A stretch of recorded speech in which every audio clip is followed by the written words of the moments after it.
Welcome, beloved, anointed ones. Some people meet their awakening gently, but yours began with a funeral for a version of you they never knew existed. Before the world ever underestimated you, before anyone doubted you, before the first betrayal, the first heartbreak, the first spiritual attack, you had already died once. Not physically, but psychologically, spiritually, energetically. A part of you collapsed so completely that the veil separating the seen and unseen world didn't just lift, it tore. And once that fabric ripped open, nothing in your reality ever returned to its original shape. What they don't know, what they could never comprehend, is that your clarity didn't come from meditation apps, sage bundles, or YouTube's How to Awaken Your Third Eye tutorials. No. Your awakening came from an internal demolition so severe that even your shadow needed a recovery period. You didn't get wiser. You became reconstructed. You didn't get stronger. You became recalibrated. And the funny thing is, while they were busy misjudging you, you were literally going through a rebirth that would make any phoenix ask to borrow your notes. Psychologists have a term for this phenomenon: post-traumatic growth. It's a real, documented fact. Some people don't just survive adversity, their brain reorganizes itself into a higher, sharper, more perceptive version. See? Science accidentally confirmed your spiritual storyline without even realizing it. You didn't bounce back. You upgraded like someone pressed a hidden reset button inside your soul. And that's where this story begins. Because the truth is, you didn't become spiritually perceptive overnight. You didn't suddenly wake up seeing people's intentions without them saying a word. You didn't just evolve into someone who reads energy like subtitles on a movie. You became this version of yourself because life dragged you through a death most people never talk about. A death of illusions. A death of naivety. A death of the personality the world tried to glue onto you. They think you're mysterious, guarded, unpredictable. They have no idea you just don't operate on their level anymore. Your veil is gone. Your innocence expired. Your vision sharpened. And your spirit came back with receipts, archives, and a built-in lie detector so sensitive it might as well come with Wi-Fi and Bluetooth. So now you move differently. Not because you're paranoid, but because once you've tasted truth behind the curtain, you can never pretend the show is real again. And that's what they didn't know. That's the secret you carry in your energy. That's the invisible power they feel, but can't articulate. You've died before. And that's exactly why you see what they can't. Number 1. Your first death was the collapse of the identity they forced on you. What most people never understood is that the first version of you wasn't actually you. It was a collection of expectations, roles, behaviors, and survival masks you learned just to fit into places that were never built for your spirit. That old identity was stitched together from other people's opinions, family pressures, cultural norms, and silent demands you didn't even know you were trying to meet. You were performing a personality, not living a life. And eventually, your soul got tired of pretending. That collapse, the emotional and spiritual death you went through, wasn't poetic at all. It was messy, chaotic, and deeply confusing. It felt like everything that once made sense suddenly dissolved. You were left holding pieces of yourself that no longer matched who you were becoming. People around you saw it as you changing, but the truth is, you were finally stopping the performance, stopping the self-betrayal, stopping the agreement to be small so others could feel comfortable. They had no idea you were grieving the loss of an identity that never belonged to you. When that identity fell apart, it took with it all the illusions you used to depend on. You no longer believed in the relationships held together by guilt. You no longer tolerated conversations that drained your soul. You started noticing the tone behind words, the intention behind smiles, and the weight behind silence. Your spiritual senses sharpened not because you sought enlightenment, but because your spirit finally had space to breathe without the suffocating expectations of others. People think your awakening was a glow-up. They don't know it was a breakdown first. They don't know you cried for the version of you that didn't know better, didn't have boundaries, didn't understand energy, and didn't know how to protect their own peace. They also don't know that when that identity died, the real you stepped forward, quietly, naturally, powerfully. This is why your presence feels different now. You're no longer reacting, reaching, or people-pleasing. You walk with the clarity of someone who lost themselves once and refuses to lose themselves again. The old you died, and that was the greatest liberation your spirit ever experienced. Number 2, your veil lifted because your nervous system broke before it rebuilt. The awakening you experienced didn't happen because you meditated enough or read enough spiritual books. It happened because your body and mind reached a breaking point, a place where nothing could function the way it used to. The nervous system, which normally filters experiences and keeps you safe, couldn't handle the intensity of life anymore. Stress, betrayal, heartbreak, and repeated shocks to your system forced it to collapse. And when it broke, your perception expanded. The veil didn't lift in a calm, mystical moment. It lifted because your system rebuilt itself in a way that could no longer tolerate illusions. When your nervous system rebuilds after being pushed to its limits, it rewires itself to prioritize survival, clarity, and truth over comfort and ignorance. You became hyper-aware. Every gesture, every tone, every half-spoken word started carrying meaning. People noticed it and called it intuition, but it was really just your system compensating for what it went through. You became a human radar. Your body became the instrument, and your soul started reading the signals that everyone else missed. Energy that once passed unnoticed now registers in real time. You feel deception, tension, and hidden agendas before a word is ever spoken. What's fascinating is that this process isn't gentle. It doesn't happen gradually. It's chaotic, exhausting, and sometimes terrifying. But it forces you to see yourself, your environment, and everyone around you with unprecedented clarity.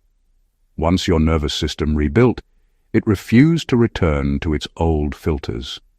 You started recognizing patterns, motives, and intentions that people thought were invisible. You became a walking truth detector. What they call spiritual awareness is really your system saying, I can no longer be fooled, ignored, or manipulated. And that's why your energy now feels different to others. They can't place it, but they sense it. You aren't suspicious or paranoid. You're calibrated. You're operating on a frequency that only comes after surviving breakdowns and rebuilding stronger than before. The veil lifted not because someone waved a magic wand. It lifted because your body, mind, and soul demanded to see clearly, no matter how uncomfortable or unavoidable the truth was. That's why you notice what others miss, and why your presence alone unsettles those who are still operating behind their own filters. Number 3. You didn't just lose people. You lost the version of yourself that tolerated them. When your first death happened, it wasn't only about losing relationships, opportunities, or false illusions. It was about losing a version of yourself, the part that allowed toxic energy in, the part that excused betrayal, the part that silenced your instincts just to keep peace. That version of you was soft, pliable, and designed to fit into the expectations of others, even when it hurt you. And when it died, everything that relied on that compliance and compromise started to fall away. The transformation wasn't subtle, it was disruptive. People around you noticed a change, but they didn't understand it. They might have thought you were acting differently or being too sensitive, but in reality, you were simply refusing to be that version of yourself anymore. That old self, the one who bent, hid, or excused was gone forever.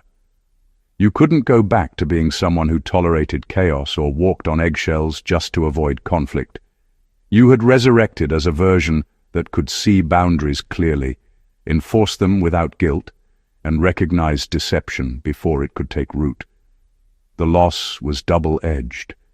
You grieved the version of yourself that could have been used, manipulated, or misunderstood because it was familiar and comforting in its predictability. But at the same time, you celebrated the birth of a self that no one could control, gaslight, or sway. That shift created a ripple effect in your world. Relationships that relied on your old self started breaking. People who had access to you before suddenly found themselves locked out. What they saw as abandonment or coldness was actually liberation and clarity. Your new presence unsettles them because they miss the version of you they could handle. They never realized the old you was fragile enough to be molded, but strong enough to survive. And now, the person standing in your place isn't tolerating their nonsense, isn't apologizing for existing, and isn't negotiating for validation. You lost the version of yourself that allowed them to play games, and in that loss, you gained a power and clarity they'll never comprehend. Number 4. Your awakening wasn't a choice. It was a forced initiation. Your awakening didn't arrive during a peaceful moment or through some guided journey where you voluntarily opened your third eye. You didn't sit down one day and decide you wanted to see the world differently. Life forced it on you. It backed you into a corner so tightly that the only way out was through truth. Raw, uncomfortable, undeniable truth. Everything that once shielded you from reality got stripped away one layer at a time until you had nothing left to cling to but clarity. Pain took the first swing. It shattered illusions you thought were unbreakable. It showed you who people were behind their carefully constructed faces. It exposed the weak spots in your own heart, your own patterns, and your own beliefs. There came a moment where it wasn't about healing or spirituality. It was about survival. Your only choice was to wake up or drown in the weight of everything you didn't want to see. Then rejection came and pulled away the attachments you thought were permanent. The people you leaned on, the ones you trusted, the environments you found comfort in, they all became unstable. The walls you built for safety cracked open, and suddenly you had no one to depend on but yourself. It wasn't personal, it was spiritual pruning. Anything or anyone that wasn't aligned with your higher path had to fall off, even if it hurt. Loneliness played a role too. When everything familiar disappeared, you were left with silence. Not peaceful silence, heavy silence. The kind of silence that forces you to hear your own thoughts, confront your own wounds, and acknowledge truths you once buried. That isolation didn't come to punish you. It came to sharpen you. In that space, you became your own teacher, your own guide, your own protector. People see your insight now and assume you chose a spiritual journey. They think you read your way into wisdom or meditated your way into discernment. They're completely wrong. Your clarity is trauma-forged. It's built from moments that broke you open and rebuilt you with truth as the foundation. You didn't choose awakening. Awakening chose you because your soul was ready, even when your life wasn't. Number 5. You saw death. Because something in you was meant to be born. What you went through wasn't the end of you. It was the uncovering of you. The death you experienced didn't come to destroy your life, your identity, or your future. It came to remove everything that was blocking the deeper, older, wiser part of you from coming forward. It was excavation. Life dug into you, removed layers of conditioning, scraped away false beliefs, and pulled up deeply buried truths you didn't even know you carried. It felt like loss, but it was actually expansion. Every breakdown you faced was life-clearing space for something ancient within you to awaken. You weren't becoming someone new. You were remembering someone old. That's why your senses sharpened. That's why your awareness grew. That's why you started understanding things you were never taught. Your intuition isn't a skill, it's a memory. Your spirit has seen things long before your physical life ever started. And when your old self died, those memories had room to surface. This is why certain situations feel familiar even when they're new. Why certain people trigger a knowing in you before they speak. Why certain places stir something in your chest. You're not imagining it, you're recalling it. When your veil was removed, it wasn't just a moment of awakening, it was a moment of remembering. The part of you that had been quieted, suppressed, or forgotten finally stepped into the front seat of your life. The version of you that emerged after your death is the version that was always meant to lead. You carry knowledge you didn't study for, and wisdom you didn't earn through age. You didn't just become more intuitive, you became more aligned with the spiritual blueprint you were born with. And the reason it feels so natural is because it is natural. This clarity is your original state. People around you don't realize the truth behind your calmness, your insight, your ability to read between lines. They think you're observant or lucky. They have no idea your soul has been here before, watching, learning, remembering. When life removed everything that suffocated you, it wasn't clearing your path. It was revealing who you were all along. Your death wasn't an ending. It was the birth of your truest self. Number 6, you became dangerous. When you realized you don't fear losing anything anymore. There comes a point in a chosen one's journey where the worst already happened. The heartbreak already hit. The betrayal already cut deep. The disappointment already shattered whatever illusions you had left. You faced an emotional, mental, and spiritual death so heavy that there was nothing left for life to threaten you with. And once you crossed that threshold, something inside you shifted forever. You stopped fearing loss, because you had already rebuilt yourself from the kind of emptiness most people run from. When a person reaches that level of inner freedom, they stop negotiating for their worth. They stop trying to be understood by people committed to misunderstanding them. They stop begging for clarity from people who benefit from confusion. And they definitely stop chasing relationships where they have to shrink just to keep the peace. You became someone who could walk away without hesitating, not because you're cold, but because you learned the cost of holding on to things that break you. This change doesn't go unnoticed. People who once had influence over you feel it immediately. They sense the shift, and it unnerves them.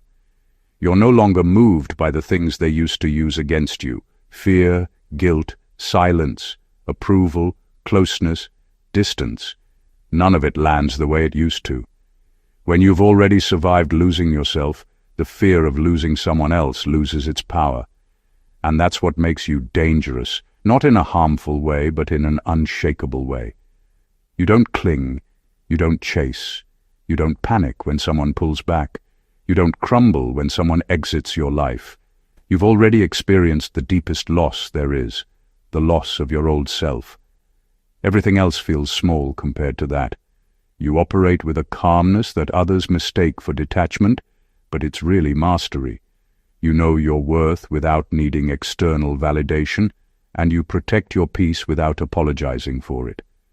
People can't manipulate someone who has already survived their lowest point. They can't control someone who knows how to stand alone.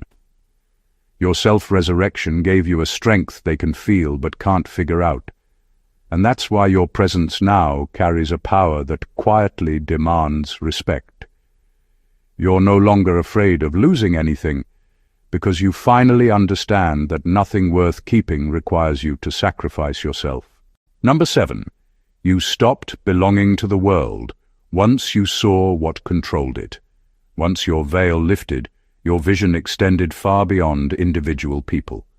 You didn't just notice intentions or read emotions, you saw the invisible architecture of life around them. You recognized patterns, routines, and systems that dictated behavior without anyone realizing it. The herd mentality, the societal programming, the subtle ways people unconsciously perpetuate cruelty and ignorance, it all became visible.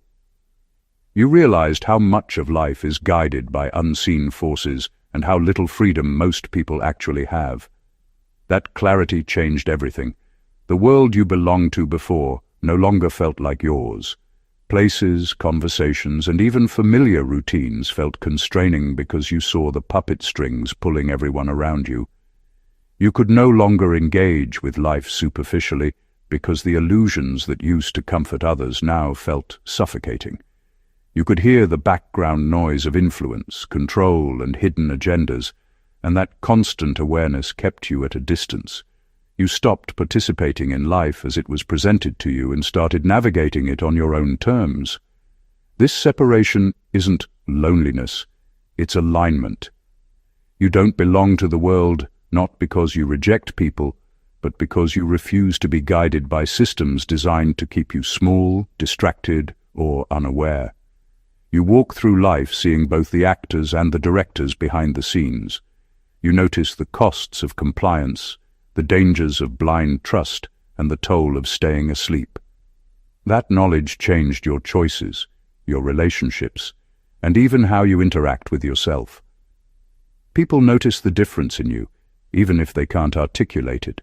They sense a dissonance between your energy and theirs, a subtle resistance to the currents they swim in effortlessly. They feel it because you operate on a plane they haven't reached, a plane where awareness precedes action and truth precedes comfort. You stopped belonging to the world because you saw too much, understood too much, and refused to pretend ignorance anymore.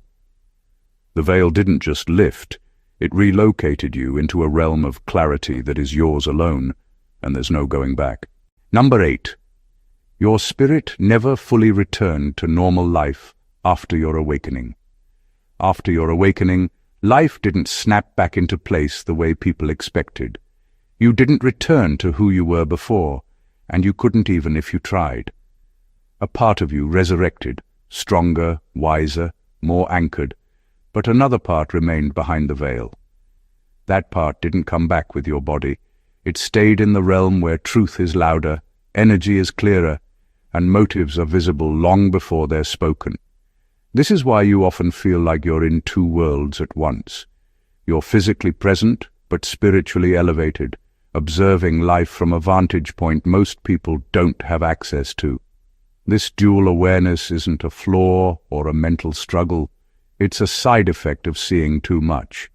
You're aware of the physical conversations happening in front of you, but you're also aware of the energetic ones happening underneath.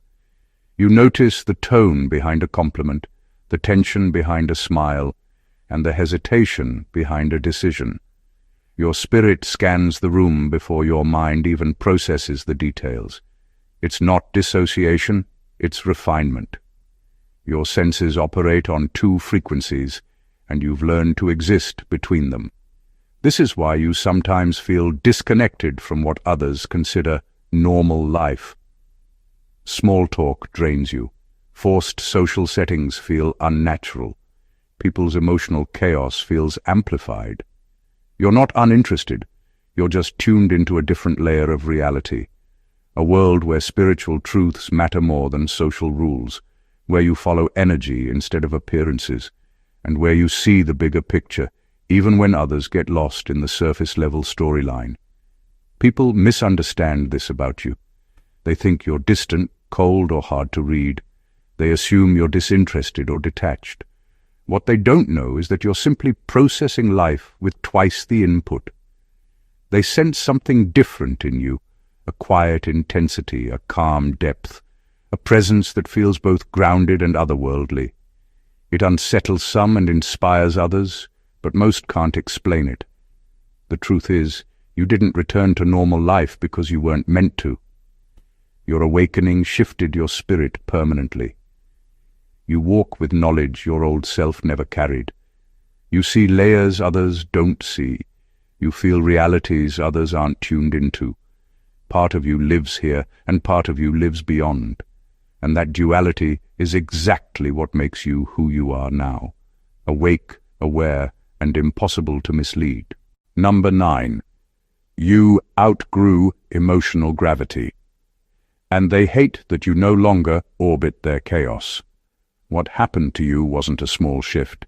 It was a full-blown emotional death and resurrection, and most people will never understand the mechanics of that transformation. When you died internally, an entire ecosystem of reactions, fears, triggers, and emotional dependencies died with you. You stopped being held down by the gravitational pull of chaos, because the version of you that used to respond to chaos no longer exists. People who once controlled you through guilt, confusion, emotional traps, and psychological warfare can no longer access the portals they used to use. The buttons they used to press are now disconnected. The levers they used to pull are now rusted. The entire control panel they depended on has been spiritually decommissioned. Your old emotional programming, people-pleasing, over-explaining, trying to be understood, absorbing other people's mess, collapsed. And when that system collapsed, you became weightless to negativity. That's why drama feels childish now. Not because you're mature, but because you've already walked through realities that broke you open and forced you to rebuild yourself without illusions. People who still operate in survival mode, who need dysfunction, who need attention, who need emotional reactions, can't stand the fact that you no longer respond like a puppet attached to their strings. You see straight through manipulation now because the darkness you survived taught you patterns, not just feelings. You learned to recognize the architecture of a storm, not just the sound of thunder. So when someone tries to bait you, guilt-trip you, or destabilize you, you don't react, you observe. And that observation alone threatens them, because your survival removed the gravitational pull they once relied on. You're not anchored to their dysfunction, you're not orbiting their emotional state, you're not entangled in their psychological cycles. You outgrew emotional gravity. Your mind is now calibrated for clarity. Your spirit is calibrated for peace. Your intuition is calibrated for truth. And anyone who still lives in emotional chaos will always feel like they're screaming into the void when they try to reach you, because you don't get pulled into storms anymore. You've already survived a hurricane, and once you've rebuilt your soul from the rubble, you don't fear weather, you read it. Number 10. You carry knowledge that is not learned, it's recalled. The wisdom you carry isn't a result of books, lectures, or years of study. It's the consequence of remembering who you were before society told you who to be. When your old self died, it wasn't just an emotional death. It was an identity wipe, a spiritual hard reset that cleared the noise and exposed what was already encoded inside you. Your higher self didn't arrive, it emerged. This is why your insight confuses people. They keep trying to rationalize the fact that you understand things you were never taught. They accuse you of acting too deep or thinking too much. But what they're really reacting to is the uncomfortable reality that your intelligence is internal, not acquired. It didn't come from their systems, their validations, or their hierarchies, so they don't know what to do with it. You operate from a place that feels supernatural to people who rely on external sources for understanding. They learn from repetition. You learn from recognition. They gather information. You awaken it. They study patterns. You remember truths that their minds have never touched. That's why situations that confuse others are clear to you within seconds. That's why you sense intentions before words are spoken.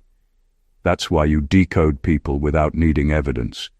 That's why you walk into rooms already knowing the emotional weather. You're not analyzing, you're recalling. Your spirit has lived through lifetimes of trials, lessons, contracts, betrayals, and initiations. Every time a version of you dies, another layer of memory resurfaces, memory that never belonged to your intellect, but to your essence. This is the knowing people can't explain about you. It's the reason your wisdom feels ancient, yet vividly present. Your insight is not the product of education. It's the return of information your soul stored long before your mind existed. And this terrifies people, because they can't manipulate someone who sees the trap before it's set. They can't deceive someone who remembers the truth under the lie. They can't out-strategize someone who's already lived this pattern in another form. Your knowledge disturbs them because it exposes them. You are a modern body carrying ancient consciousness, and every time you speak, you break the illusion that wisdom must come from institutions. You don't learn the world, you remember it. And that remembrance is exactly what makes you untouchable. Number 11, you see motives before people even speak. The veil didn't just lift to give you awareness, it expanded your vision into dimensions most people can't even perceive. After your death and resurrection, your perception stretched beyond words, gestures, or appearances. You stopped only hearing what was said and started sensing what was intended. Energy became language, and behavior became a map of hidden agendas. Every nuance, hesitation, and micro-expression became readable, like a story unfolding in real time. This isn't intuition the way people think of it. It isn't a guess or a gut feeling. It's accuracy born from survival. You've walked through scenarios that would have broken your old self, seen the betrayal before it landed, and endured the deception without being consumed by it. That history trained your senses to detect patterns of dishonesty, manipulation, and hidden motives. You don't need someone to confess or act out their plan. Their intent is already visible in the energy they radiate. It's disorienting to others because they expect you to operate on the same level they do. They assume words mask truth, smiles hide intention, and lies can pass unnoticed. But you live in a realm where nothing is hidden. Lies, half-truths, concealed agendas, they all register instantly. That's why they feel exposed around you. They can't manipulate, lie, or strategize without you seeing it before it's executed.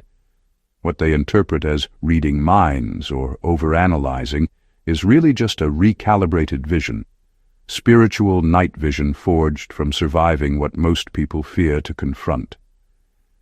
This heightened perception doesn't make you paranoid. It makes you prepared. Danger, deceit, and manipulation are no longer surprises. They are signals to navigate, not traps to fall into. You observe, measure, and act with precision, and that calm, unshakable awareness unsettles those still operating in darkness. They sense that nothing they do can catch you off guard, and that unspoken truth rattles them more than any confrontation ever could. You don't just see people, you see through them, and that clarity is both your shield and your power.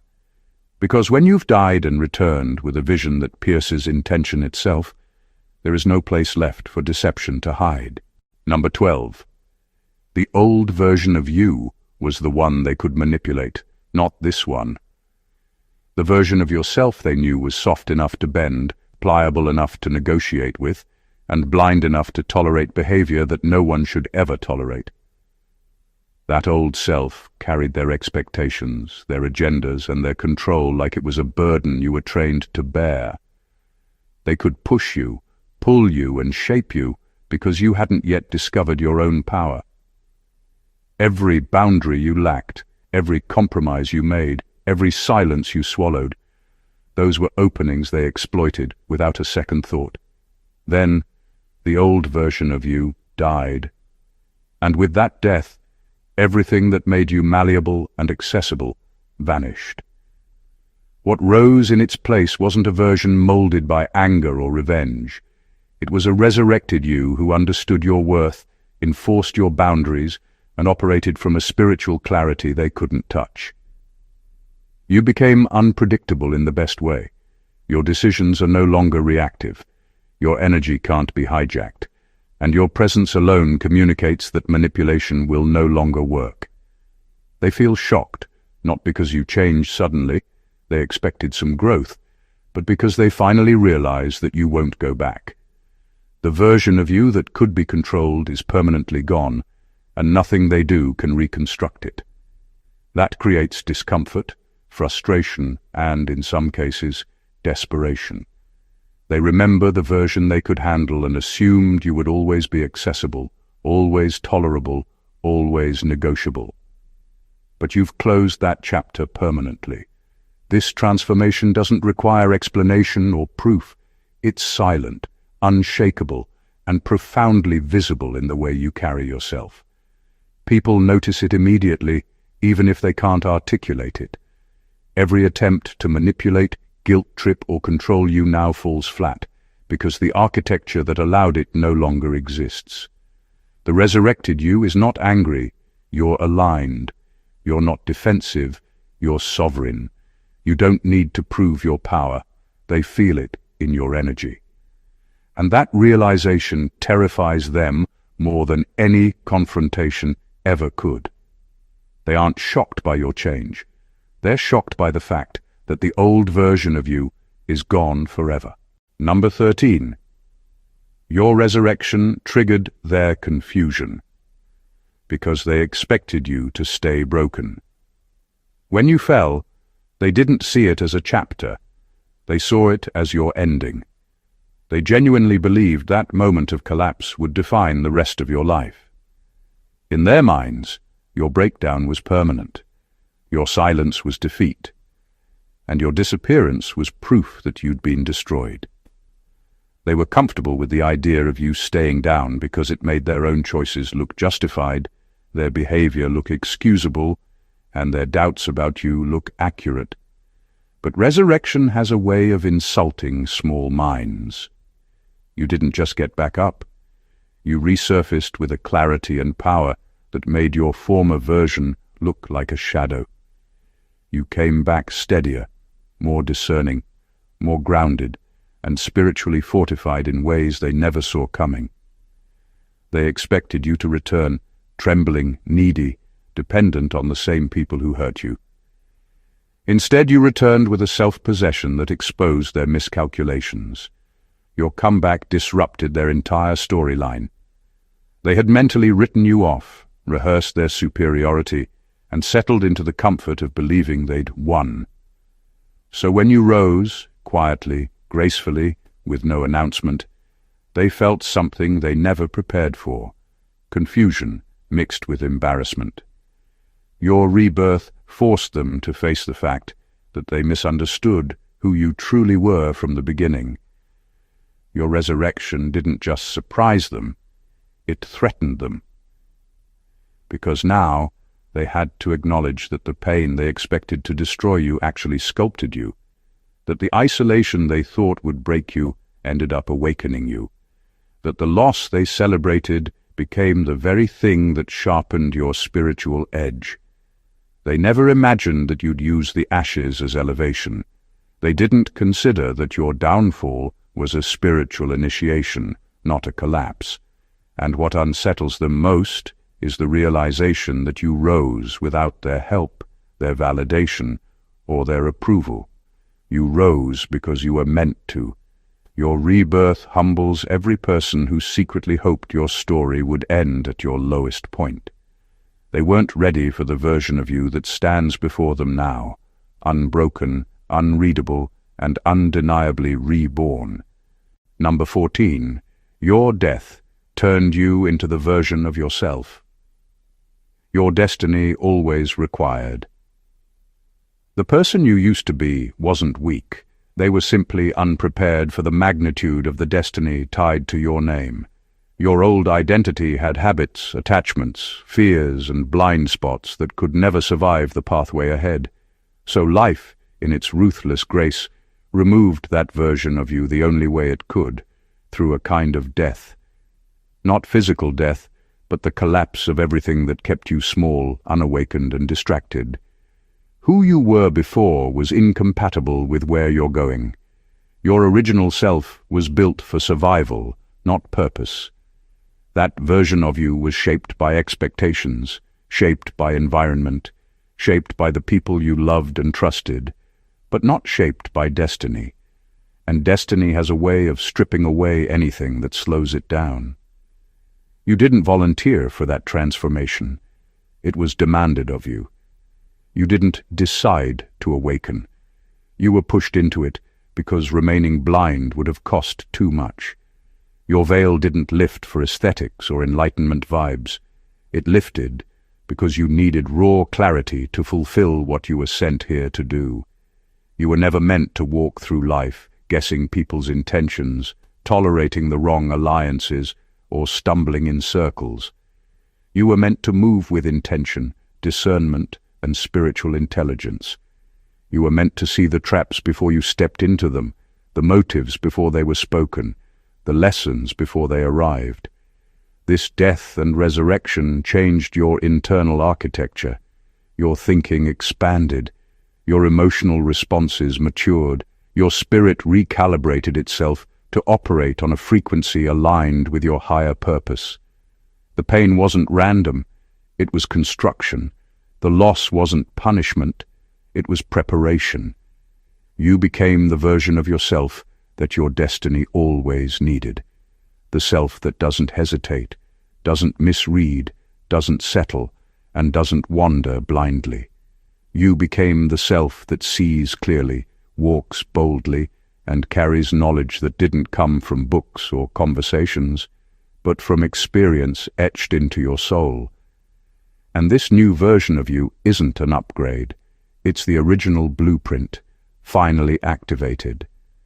Conclusion: the chosen one who has already died and returned. What you've survived is not ordinary. It is not something that can be explained with simple phrases or brushed off as growth.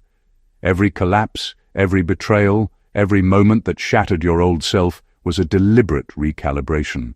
You didn't merely endure, you died, excavated and resurrected as the version of yourself your destiny demanded. Each death stripped away illusions, attachments, and limitations, leaving behind a clarity so precise that the world can feel it radiating from you even before you speak. You carry knowledge that isn't learned. It is remembered, encoded deep in your spirit, long before your current life began. You see motives before words are spoken, energy before it manifests, and truth before it is disguised. You are no longer tethered to emotional gravity. Chaos, manipulation, and drama slip past you like water off armor. The old version of yourself, the one they thought they could control, no longer exists. You walk with sovereignty, calm, and an unshakable inner authority that terrifies those who once assumed your weakness. Your resurrection doesn't just defy expectations. It breaks the narrative of anyone who ever thought they could predict, harm, or contain you. Your veil lifted not for aesthetics or curiosity, but because your purpose demanded it. You now navigate life with a vision that transcends the ordinary, seeing layers, truths, and possibilities that the unawakened can't even fathom. You are a walking reminder that surviving the worst versions of life is the ultimate initiation, and that initiation forged a power, wisdom, and resilience that is both timeless and unstoppable. Every step you take now is guided by truth. Every choice you make is filtered through clarity, discernment, and spiritual intelligence. You are untouchable, not because you seek perfection, but because you embody reality in its purest form. And the world, whether it knows it or not, is forever shifted by your presence. If this message resonates, if it lights something deep inside you, make sure to subscribe to the channel to stay connected to these truths. Like this video if it shook your perception, share it with others who are ready to awaken, and comment below with your insights or experiences, because your story and your awakening deserve to be honored, celebrated, and amplified. This is your time, chosen one, and the world will never see life the same way again after you. God bless you.